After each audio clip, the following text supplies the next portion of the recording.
Hey, story hunters. Oh, it's so good to see you all here tonight.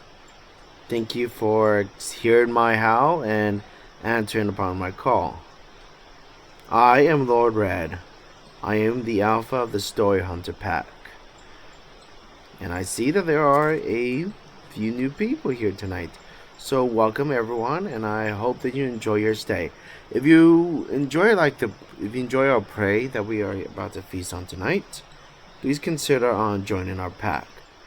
And there's a lot more prey we want to share with you. And if you have any prey of your own stories, please share them with us. We need more and help, and yeah, anything to help this pack grow. We want to encourage others to share stories that they would like to share, and we want to get their voices out. So without further ado, let's go ahead and take you on to our location where we'll be feasted upon the story. So go ahead and follow me.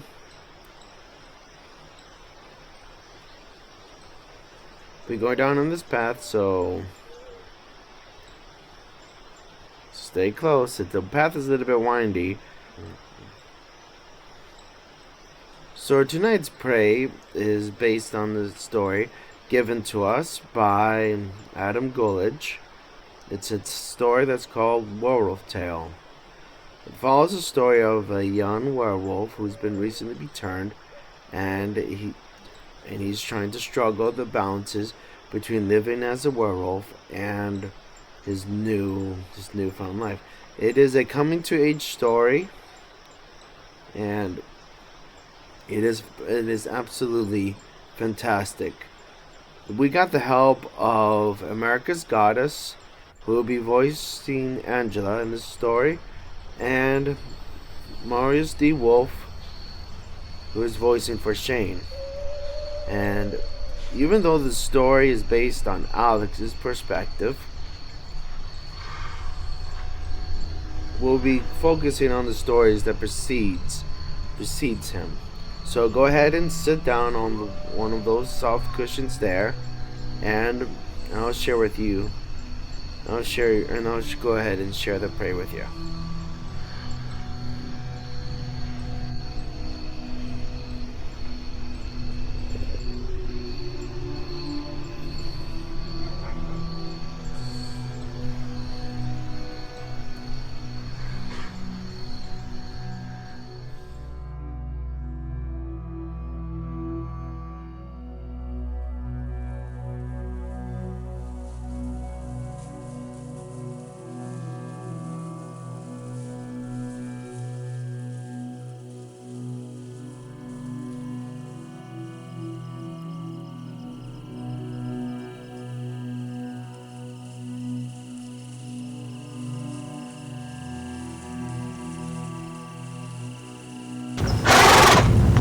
Angela relaxed her tense posture after a moment of nothing but cricket chirps.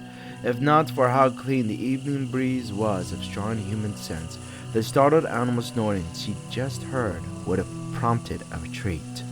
Overthinking of her decision to follow Shane out here was already several minutes old.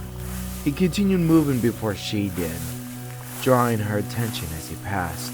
When he came to a stop near the edge of the brush patch, everything went quiet again.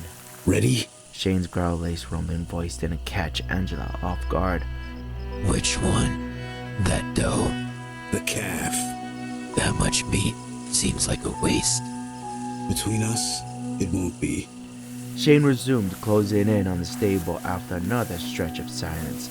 Angela telling him, with every few steps, a handful of the crickets in the brush around them stopped chirping, as though they were tiny alarms hidden in the grass. A pair of animal cries came again as they reached the edge of the brush patch, this time from the mare and the doe. After glancing at Shane, whose expression and attention had to change, the sound got Angela to hurry ahead of him. Within 2 seconds, she was diving from the steel bars into the calf's enclosure like a wrestler. The calf sprung to life when she landed, her claws snagging its ribs and shoulders as it tried to stand and flee. The fearful cries it made as Angela wrestled with it, left her ears ringing and her attention distracted from the calf's thrashing hooves. She could hear them hitting and scraping concrete, the cracks not masking Shane's entry behind her. And then one of her legs was shoved. For half a second of adrenaline-fueled tension, Angela felt nothing besides a shove. Then the pain hit, with needle-like stings from pulled fur, building heat around the impact spot, and the feeling that her femur had been bashed through her muscles. Angela rolled aside, her claws slipping from the hold on the calf. Shane then rushed forward, tackling the startled animal into a corner of the enclosure before wrestling it to the ground by its head. His claws dug behind its skull as he held it down and in position for Angela. After a second of no action on her part, Shane's head tilted up. Her muzzle was hanging open and her posture was rocky, as though her confidence was gone. Well? He demanded. When Angela tried to move, a wrench replaced her drained expression, and one of her paws went for her thigh. A spreading red stain in her fur was what Shane saw next, and how slowly she was gathering her composure pushed him to act first. With a grasp of the calf's right shoulder, his claws punching into its flesh, his jaw spread and closed in on the animal's neck. His fangs went through the skin and muscle before something hard stopped him. He put more pressure into his bite, no leeway, and very little blood was meeting his tongue. With a loosening of his jaws and a twist of the calf's head, his bottom fangs hit bone again, while his upper ones cut further in. The calf's blood was quick to flow over his fangs in response to the punctured vessel, and his jaws once again relaxed. His tongue lapping the fluid on his teeth. Angela, meanwhile, was holding back the trembling in her gut, brought on by Shane's mauling of the calf. How strained its cries had suddenly become made it tougher, and then the many scents that composed fresh blood reached her muzzle. The familiar sensation, something akin to a bubble expanding within her stomach, emerged, in stark contrast to how tense the many animal cries and her injury were leaving her. As Shane got the calf's neck in his jaws, Angela at last glanced away toward the enclosure's door. Its top was 5 feet high, at most, short enough for someone to see over it easily. The sound of rigid tissue crunching then started and stopped. It repeated once, then again, with the calf going silent after the first repetition. When Angela's attention returned to Shane, the calf was still pinned under his paws.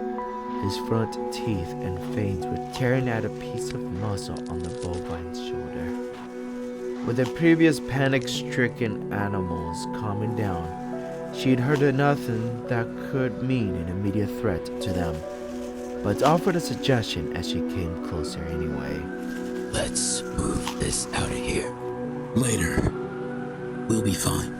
Shane's head didn't rise as he replied, although Angela wanted to be assured of that, with a catch so close. A moment to reflect was all the incentive she needed to not protest.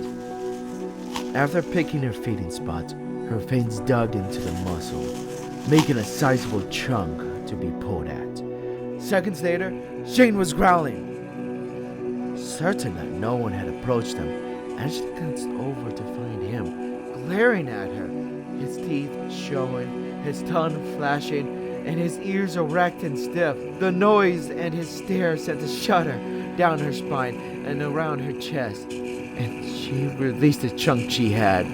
Shane spoke when his growling relaxed. I said we're fine. Not in here. We're not. Then take the deer and go. You're that scared of being seen.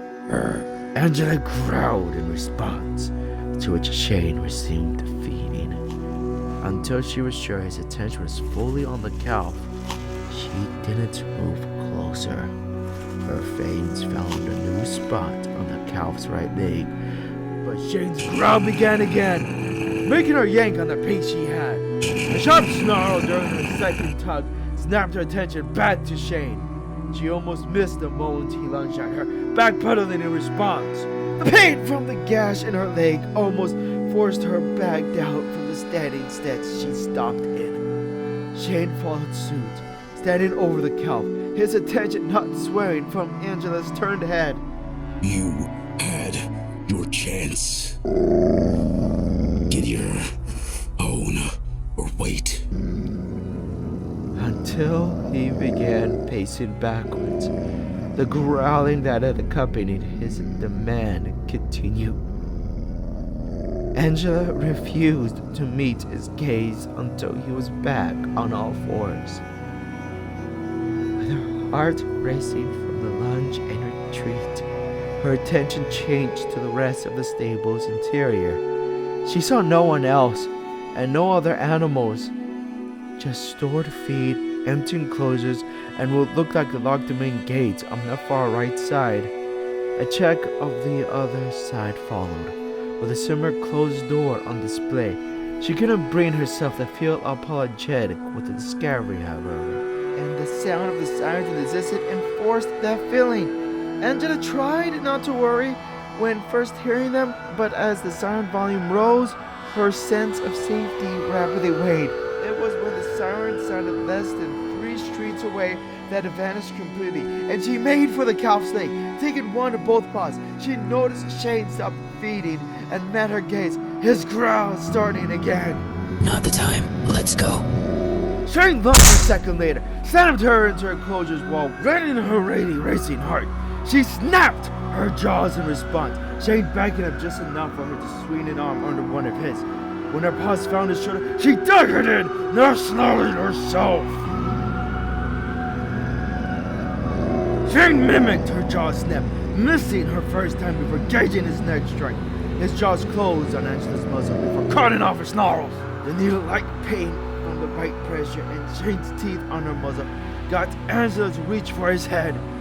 She slapped her free paw down near his eyes, sparking a growl from him as her claws raked at his face. That was when her paws were snagged and held down, with Shane's other paw pressing her left shoulder into the wall behind her.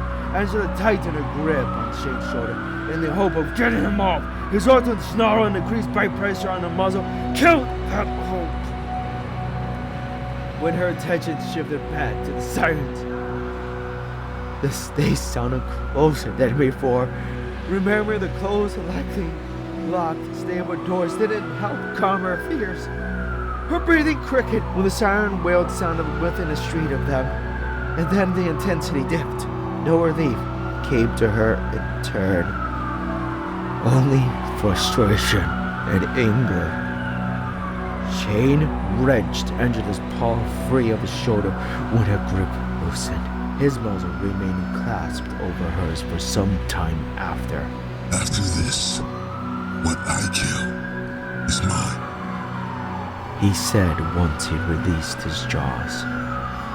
Angela huffed in response, refusing eye contact in favor of nursing her muzzle. When Shane did a return to the carcass, she inched her way towards it, her paws balled into fists. The gesture didn't escape Shane's notice, and his attention stayed on her while they fed and hid the carcass. Her defensive posture and elevated pose, both of which remained as they left the area, was evidence enough to him to be wary of her.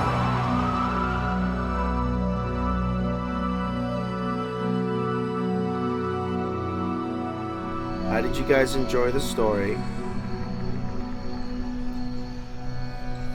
Yeah.